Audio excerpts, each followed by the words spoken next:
Hello दोस्तों, राधे राधे। आज हम आपको एक माँ की पीड़ा की दुखद भर कहानी सुनाने जा रहे हैं जो सच्ची घटना पर आधारित है। एक गांव में सावित्री नाम की एक बूढ़ी औरत अपने बेटे और बहू के साथ रहती थी। सावित्री की बहू रूपा, जो कि अपनी सास को बिल्कुल भी पसंद नहीं करती थी, और बेटा रमेश, जो अपनी पत्नी का गुलाम था। पत्नी की हर बात मानता था ताकि उसकी पत्नी खुश रहे, फिर चाहे उसकी बूढ़ी माँ को तकलीफ ही क्यों ना हो।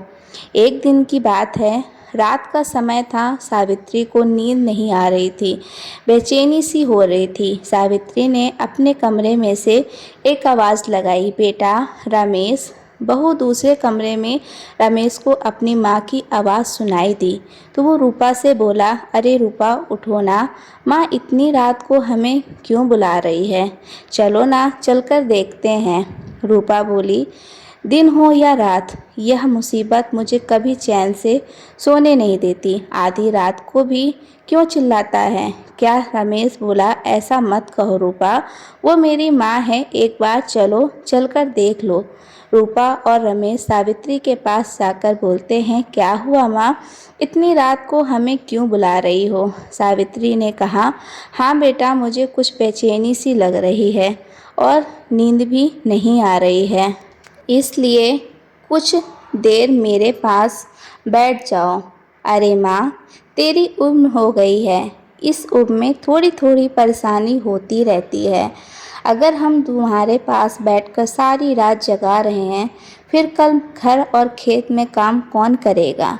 इसलिए तुम सो जाओ और हमें भी सोने दो। वे दोनों गुस्से से सावित्री को उसी हालत में छोड़कर दोनों वहाँ से अपने कमरे में चले जाते हैं। और सावित्री रोते हुए सोचने लगी, हे भगवान, इस दुनिया में तूने किसी को अपना बनाकर नहीं भेजा, सब मतलब से पूछते हैं। तूने एक बेटा दिया, वो भी मेरे लिए नहीं, किसी और के लिए। सावित्री रोते हुए सोचते हुए सो जाती है। अगली सुबह सावित्री अकेली बैठकर खुद से बातें कर रही है, हे भगवान, मेरी किस्मत इतनी खराब क्यों बनाई है? पति छोड़कर चला गया, बहू दिन रात तंग करती रहती है। हे भगवान, यह दुख मैं अकेले बेसहारा कब तक सहन करूं? या तो मुझे बेबस को जल्दी ही उठा लो, या नहीं तो मेरे बेटे को सद्बुद्धि दो। सावित्री की आवाज़ सुनकर रूपा आकर बोलने लगी, यह सुबह सुबह क्या लगा रखा है?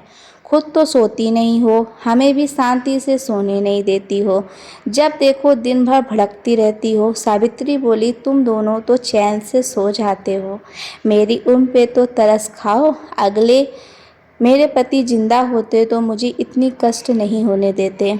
रूपा बोलती है, अच्छा ससुर जी, जिंदा होते तो तुम्हें चांद तारों की सैर कराने ले जाते। सावित्री ने कहा, इतना भी घमंड अच्छा नहीं होता बहू, ऊपर वाला सब देख रहा है। रूपा बोली, मुझे अब सुबह सुबह तुम्हारे प्रवचन सुनने के, मुझे बहुत सारे काम काज भी करने होते हैं, और तुम भी थोड़ा काम करो, जाकर खेतों से सब्जी तोड़कर ले आओ, नहीं तो आज दिन भर भूखा रखूंगी। रूपा को अपनी सास फूटी आंख नहीं सुहाती थी। रूपा का बस चलता तो सावित्री को घर से भगा देती, पर रमेश की वजह से वह चुप थी।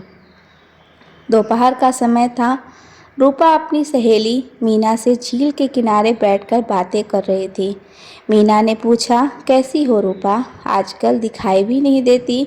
रूपा बोली, क्या कहूँ मीना, मेरी बूढ़ी सास की वजह से मेरा जीना हराम हो गया है। ना रात को चैन से सो पाती हूँ, ना ही दिन में चैन से खा पाती हूँ। अरे रूपा, बस इतनी सी बात, मैंने तो अपनी सास को उसके रिश्तेदार के यहाँ भेज दिया। अब मुझे घर में आराम ही आराम है। मेरे नसीब में तो यह सब है ही नहीं मीना, मेरी सास को कोई अपने रिश्तेदार भी नहीं आते जो उसके पास भी उस बुढ़िया को भेज दूँ। अरे रिश्तेदार नहीं है तो क्या हुआ, पति तो है ना। बस मैं जैसा कहती हूँ तुम वैसा ही करो, तुम वैसा ही करो, तुम्हारे रास्ते का कांटा भी तुम्हारा पति ही साफ कर देगा। उसके बाद मीना ने रूपा को सारी योजना बताई। जिसे सुनकर रूपा खुश होकर बोली, अरे मीना, तुमने तो मेरा दिल ही खुश कर दिया। इस तरह तो सच में बुढ़िया मेरे रास्ते से हट जाएगी। मीना से इतना बोलकर रूपा घर आ जाती है। रात को जब रमेश घर आया तो कहने लगा, अरे भगवान, घर में कुछ खाने को बनाया है तो खाने को दे दो, बहुत ज़ोर से भूख लगी है। रूपा बोली, इस घर में जिसे जो खाना है खुद से बनाए और खुद खाए, मैं किसी की नौकर नहीं हूँ जो दिन रात काम करती रहूं। रमेश बोला, अरे रूपा, आज तुझे क्या हो गया है, इतने गुस्से में क्यों है? रूपा के मन में तो मीना की सिखाई हुई बातें चल रही थी। रूपा कुछ नहीं बोली और बिना खाए ही भूखी सो गई। रूपा अब किसी तरह कहने लगी, जब रमेश घर पर नहीं होता तो बिना गलतियों के भी सावित्री को खरी खोटी सुनाती रहती। सावित्री को बहुत परेशान करती, बुढ़िया, जब तक तू नहीं मरेगी तब तक चैन से नहीं मिलेंगे मुझे, और तूने अगर मेरे अपने बेटे को कुछ भी बताया ना तो मुझसे बुरा कोई नहीं होगा, देख लेना, समझ गई ना? रात को जब रमेश घर आया तो डर के मारे सावित्री ने रमेश को कुछ नहीं बताया। रूपा को उसी हालत में देखकर रमेश पूछ बैठा, तुम्हें क्या हुआ है भाग्यवान, इस तरह क्यों पड़ी रहती हो? अपने घर की हालत तो देखो रूपा। रूपा चिढ़कर बोली, हाँ हाँ, तुम्हें मेरी नहीं पड़ी है, अपने घर की पड़ी है। रमेश बोला, नहीं रूपा, ऐसी बात नहीं है, तुम इस तरह मत बोलो। रमेश को इस तरह देखकर रूपा सोचने लगी, मीना की कही हुई बात को मानने का यही मौका है। यह सोचकर रूपा ने रमेश से कहा, देखो जी, अगर आप मुझसे प्रेम करते हो तो कल से यह बुढ़िया इस घर में नहीं दिखनी चाहिए, मैं कह देती हूँ। रमेश बोला, ये तुम क्या कह रही हो रूपा, वो मेरी माँ है और इस उम्र में मैं उसे कहाँ भेज दूँ? इस दुनिया में मेरे अलावा मेरी माँ का कोई नहीं, अपना नहीं है। मैं यह सब नहीं जानती हूँ। अगर इस घर को खुशी और सुखी देखना चाहते हो तो मैं जैसा कहती हूँ वैसा ही करो, वरना मैं नहीं रहूँगी इस घर में, मैं ही इस घर को छोड़कर हमेशा के लिए चली जाऊँगी। रमेश ने रूपा को समझाने का बहुत प्रयास किया, लेकिन रूपा ना मानी और जिद पकड़कर बैठ गई। अब रमेश के पास रूपा की बात मानने के अलावा दूसरा कोई रास्ता नहीं बचा। रमेश बोला, गुस्सा मत करो रूपा, कहो मुझे क्या करना होगा? रूपा बोली, जब तक तुम्हारी माँ नहीं मारेगी तब तक हमारी ज़िंदगी खुशहाल नहीं हो पाएगी। दिन भर घर में बैठकर नाटक करती रहती है। अगर हम दोनों को सुखी रहना है तो हमें इस बुढ़िया को मारना होगा। बुढ़िया के मरते ही हमारे घर में सुख और शांति आ जाएगी। और हाँ, अगर तुमसे यह काम नहीं होगा तो अभी कह दो, मैं आज ही घर छोड़कर कहीं चली जाती हूँ। रूपा की बात सुनकर रमेश भी सोचने लगा, फिर कुछ सोचकर बोला, कहती तो तुम ठीक हो रूपा, मैं अभी चाहता था कि माँ कहीं चली जाए तो घर शांत हो जाए, पर हम माँ को मार देंगे यह बात किसी को पता चल गई तो? रूपा बोली, तुम डरते बहुत हो, बस मैं जैसा जैसा कहती हूँ तुम वैसा वैसा ही करो। रमेश ने कहा, अच्छा फिर आगे क्या करना है? सारी बात रूपा ने बता दी। सारी बात सुनकर रमेश और रूपा सो गए।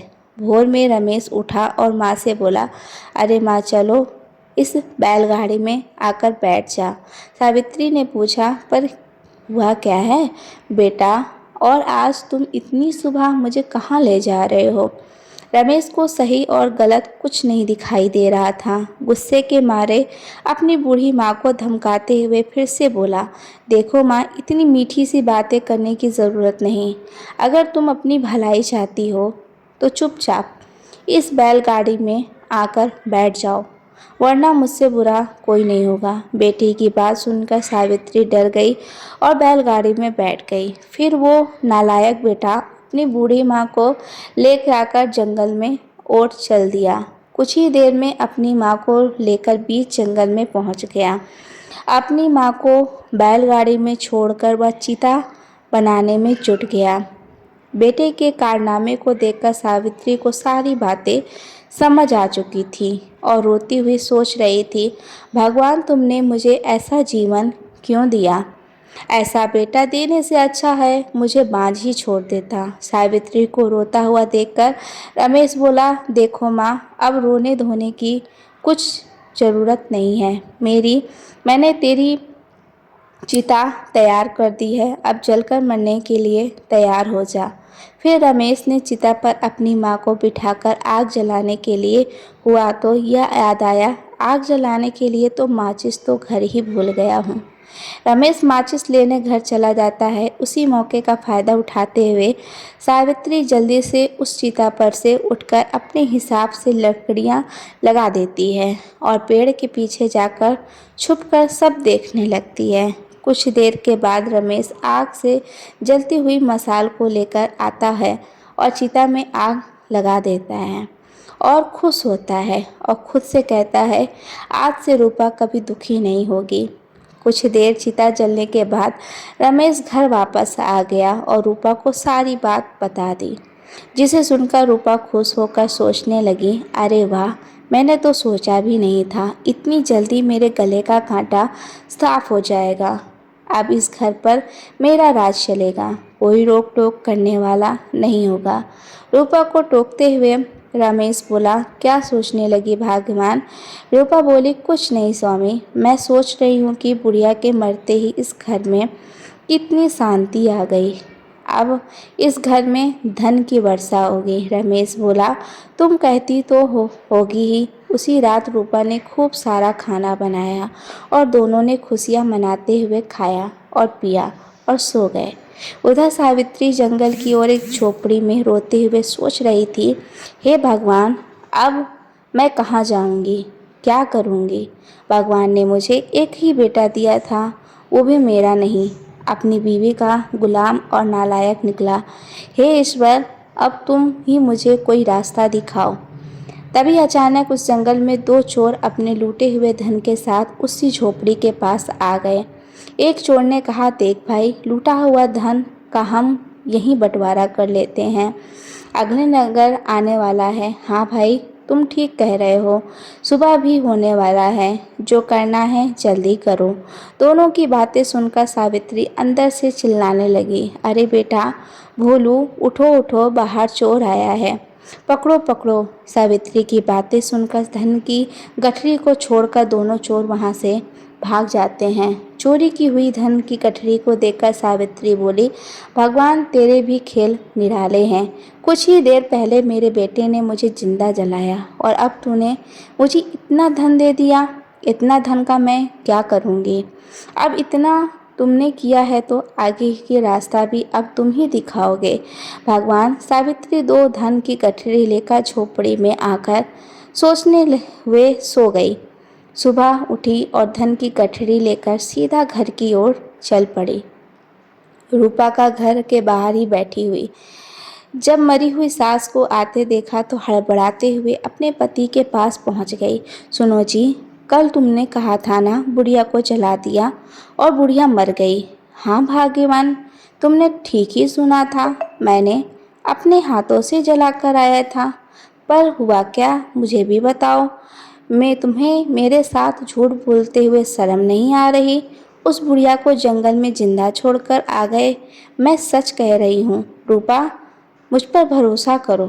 अगर तुम सच कह रहे हो तो बाहर जाकर देखो कौन खड़ा है। रमेश हड़बड़ाए हुए बाहर आकर देखता है तो अपनी माँ को देखकर आश्चर्यचकित होकर बोलता है, अरे माँ, तू यहाँ? तुझे तो मैंने कल जिंदा जला दिया था। मेरी आंखों के सामने तेरी चिता जलकर राख हो गई थी, पर तू जिंदा बच कैसे गई? वापस आ गई। तभी सावित्री ने धन की गठरी दिखाई, जिसे देखकर रमेश और रूपा आश्चर्यचकित हो गए। अरे माँ, तुम्हारे पास इतना सारा धन कहाँ से आया? कुछ बताएगी या चुपचाप यूँ बैठी रहेगी? सावित्री चालाक तो थी, अपने भटके हुए बेटे को रास्ते पर लाने के लिए कुछ पल सोचकर बोली, कल सुबह तूने मुझे जिंदा जला दिया था। सुबह के वक्त मुझसे भी उस जंगल में जिंदा जलाया था। उसी भगवान ने नहीं रखते ढेर सारे धन के साथ उसे वापस भेज दिया। मैं ठहरी बुढ़िया, मुझसे जितना उठा था उतना ही धन लेकर आई हूँ। अगर मैं तेरी पत्नी को तरह होती तो वहाँ से एक बोरी धन जरूर भर लाती, जिससे तुम्हें ज़िंदगी भर काम करने की कोई ज़रूरत नहीं पड़ती। बेटा, माँ की बातें सुनकर दोनों सोचने लगे। दोनों को उसी हालत में छोड़कर सावित्री अपनी धन की गठरी लेकर अपने कमरे में आ गई और सोचने लगी, अब देखती हूँ ये दोनों लालची क्या करते हैं। इधर उधर रूपा कुछ सोचकर बोली, सुनो जी, क्या बुढ़िया का कहना सच है? ऐसा भी हो सकता है क्या? मरे हुए इंसान को भगवान धन देकर वापस भेजते हो?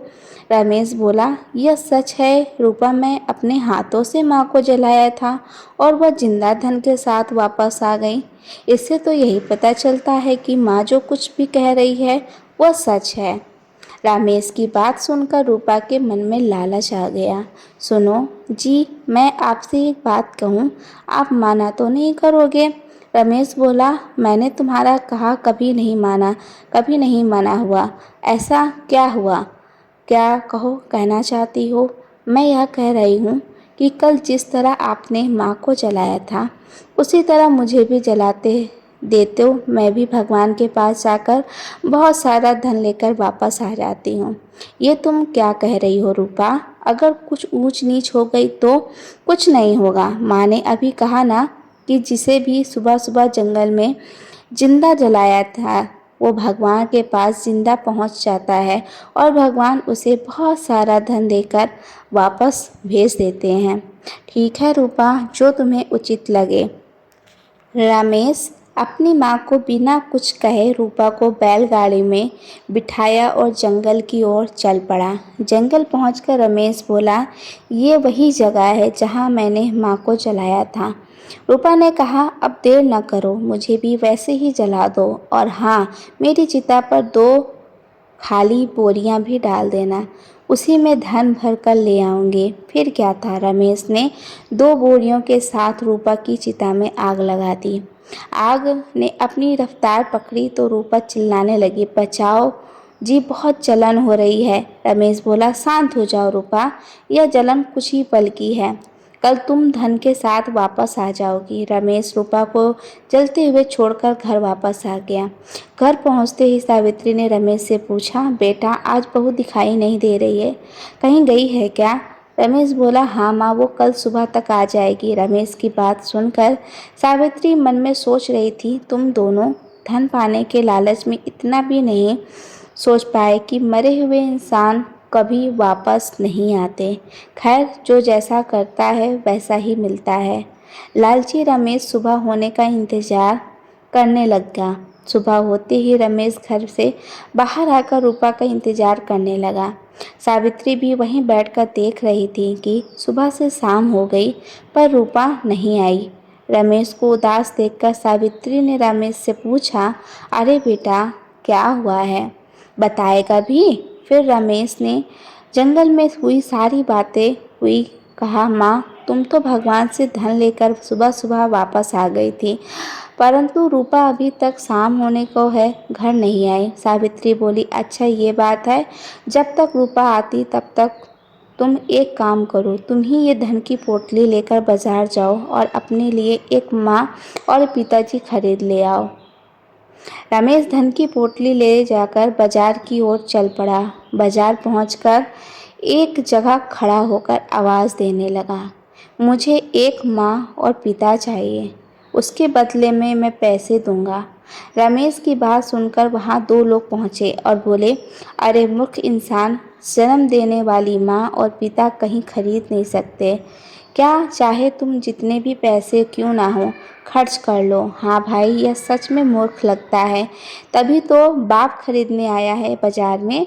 रमेश दोनों की बात सुनकर उदास होकर वहाँ से घर आकर अपनी माँ से बोला, माँ, धन होने के बाद भी माँ और पिता कहीं नहीं खरीद सका।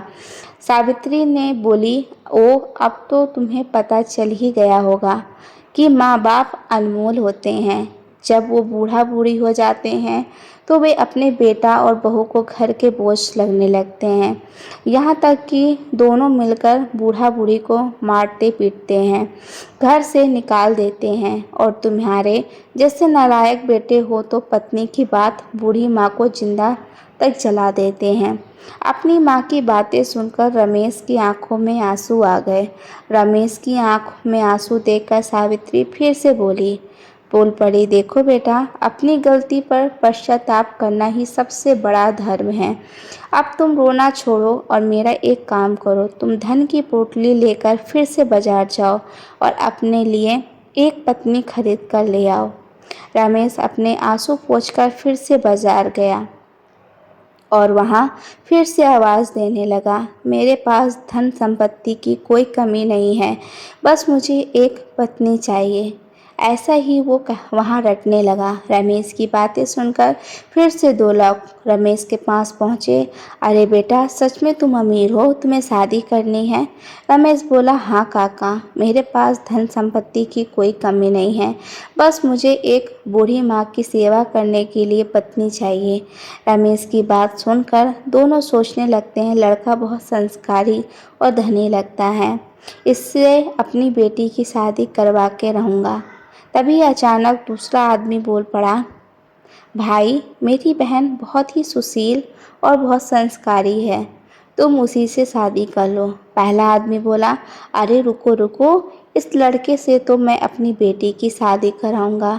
दोनों को रोकते हुए उमेश बोला, आप दोनों इस तरह मत लड़िए, मैं कल अपनी माँ को लेकर आऊँगा, उन्हें जो भी पसंद होगी मैं उसी से शादी करूँगा।